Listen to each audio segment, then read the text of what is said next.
Welcome to Lightroom In Focus. This is the second video. My English ain't that good, but I hope my Lightroom skills is better. In this video we will go through the basic.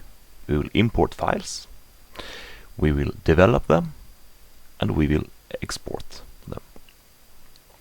We are starting in the library module, and we are inserting connecting the camera to the computer, and then we press import. Then you get this dialog. At the left you get the source. Now we have the camera and we see the pictures. By default, Lightroom check all the pictures that ain't imported before. If you want to uncheck them, you can press uncheck, otherwise check all. At the top you can choose different alternatives. Copy as a DNG or copy. By default, Lightroom will say copy. You can do that. If you choose copy as DNG, Lightroom will import the photos and then convert them to DNG, which is Lightroom's own raw file format. There are reasons why you should do that, but this time we will take copy. We'll go through the DNG benefits later. At the right you will choose where to put the files. At the top you can choose where by clicking. You get a different, or you can choose the destination manually. Let's start at the top. We got file handling. This means if you want to build previews, minimals. Previews are good because when you look at the pictures in the library module, they will load much faster because the raw files are too big to load fast. And don't import suspected duplicates. It's also good.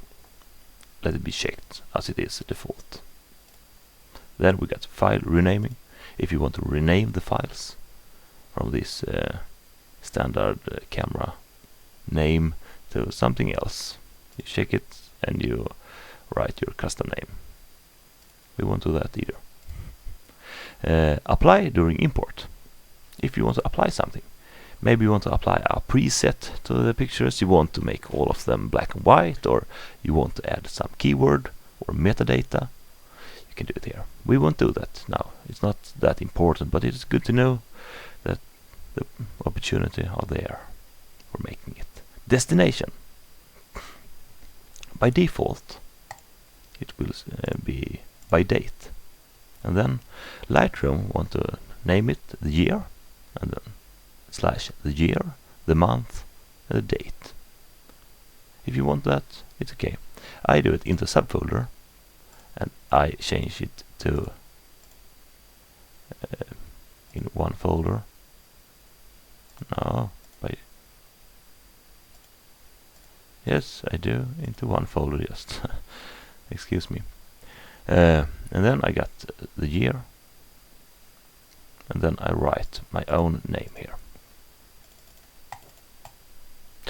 like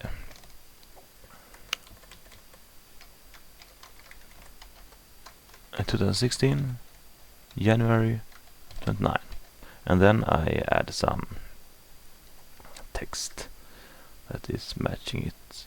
Let's say this is Lightroom in Focus. So now you will see that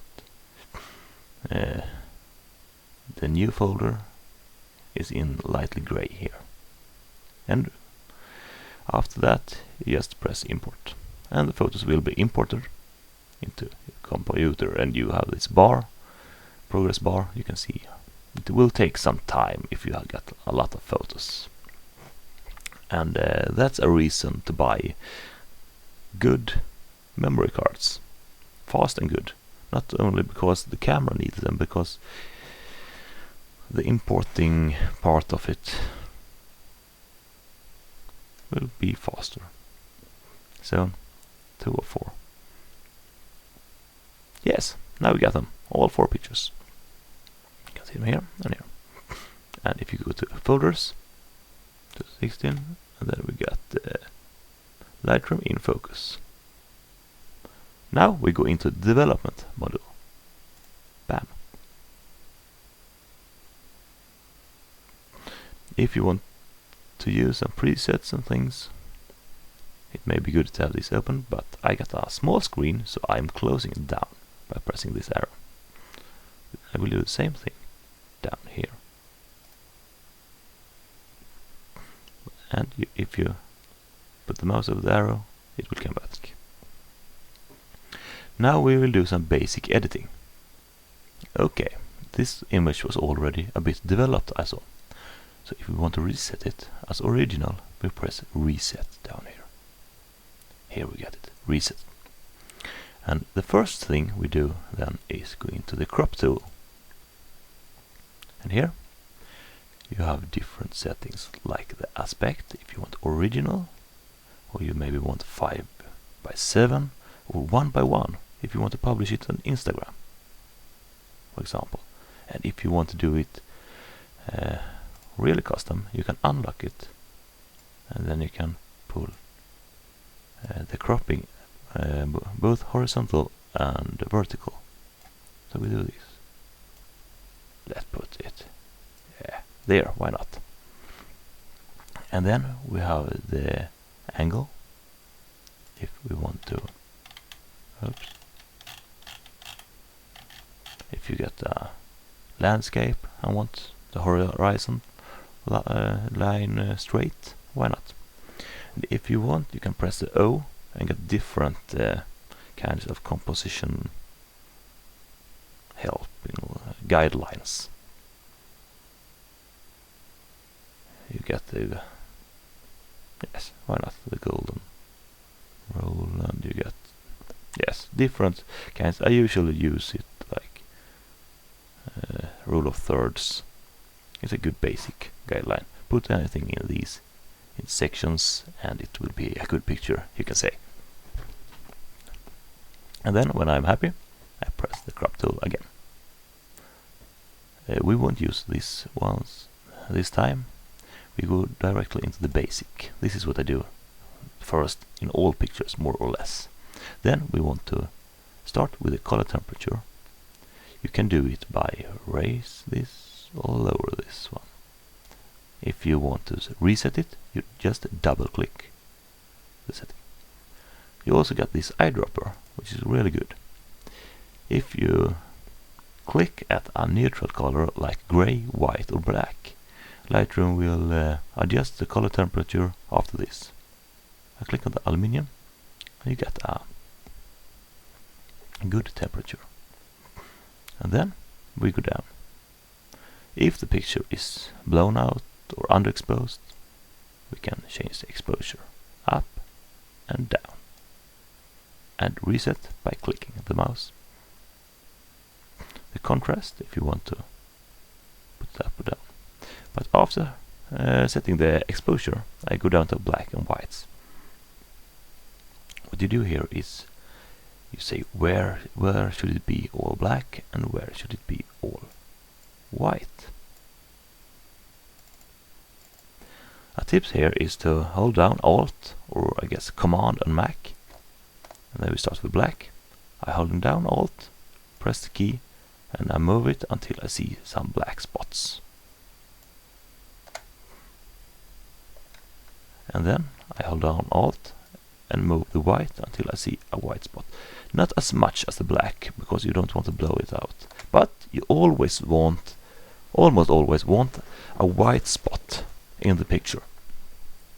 When we've done this, we can adjust the shadows and highlights. If you want to open up the picture a bit, you say open up the shadows, and if the highlights are too strong, you can take them down a bit. Then we have clarity, vibrance and saturation. The clarity, I usually punch it up a couple of steps or maybe more, depends on the picture. If you're shooting action sports, I put it up a bit more, because it's giving the rough feeling you want. And then we have vibrance. It's the midtones, and it makes them more vibrant and colorful. If we go a bit much, you can see it's introducing these nasty greens and things, and showing some chromatic aberration too. But why not put them up a little bit, like 10, or maybe even 15 in this picture. And then saturation. It's saturating the colors. It's a little bit like the vibrance, but it's not just doing the midtones. Put it up a bit too. And then we have the tone curve. I usually don't use it, but you can adjust the blacks and the whites here too. And you can give it a bit more clarity too.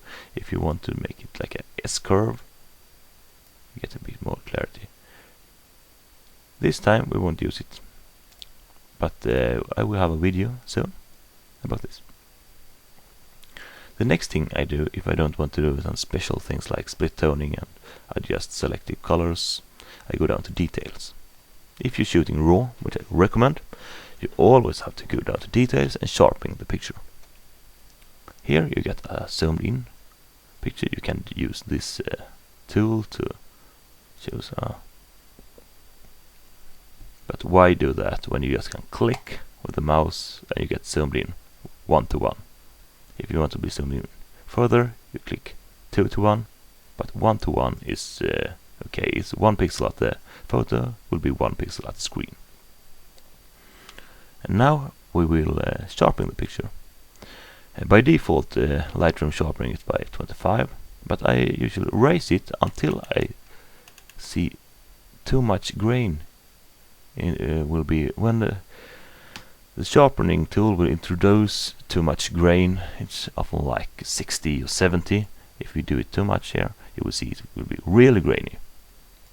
But up to 60, it will do it sharper and not so much grainier. So why not 60? Then I usually go down to noise reduction and reduce until the grain is acceptable. Something like 23, something like that. Usually you can say that sharpening and noise reduction shouldn't be above 100. So if you have 60, maximum 40 here, or if you would go up to 70, maximum 30, and so on. It's a good rule of thumb. Then we can zoom out, and then we can mask the sharpening, because you don't want to sharpen this area here, which is blurred out. And then you hold down Alt key and move the masking, and you will see where it's white, it will be sharped. So something like this. Yes, you can go like this, but it will look strange often. So let's do something like that. Now we ain't sharpening these areas. After this, we go down to lens corrections. We'll first enable profile corrections. Let's say you're shooting with a wide angle lens and the horizon is going like a banana. Then you put profile correction. As you will see, it will do a little bit, and it will take away some of the vignetting. And then remove chromatic aberration. That's unwanted purple colors, often in lines. I don't know if you can see it here.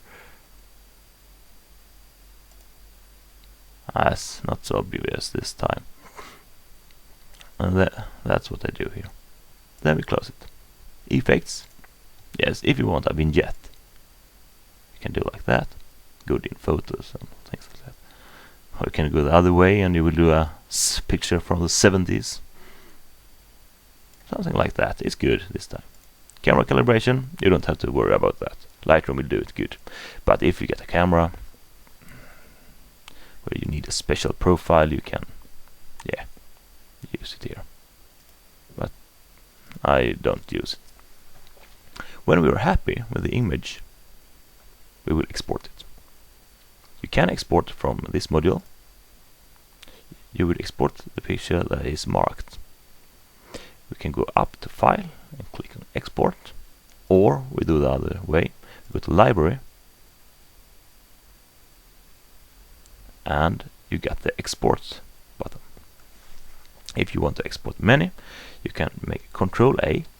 You will export all the pictures in the folder. If you click at one, you will export this one. If you want to select, you press down Control and press at the picture you want to choose. You can also do like Control A, press down Control, and take away one single photo. Today we will only export one picture, because I don't want this video to be too long. And then we press Export. Here we get the export dialog. I will go through all of this later on.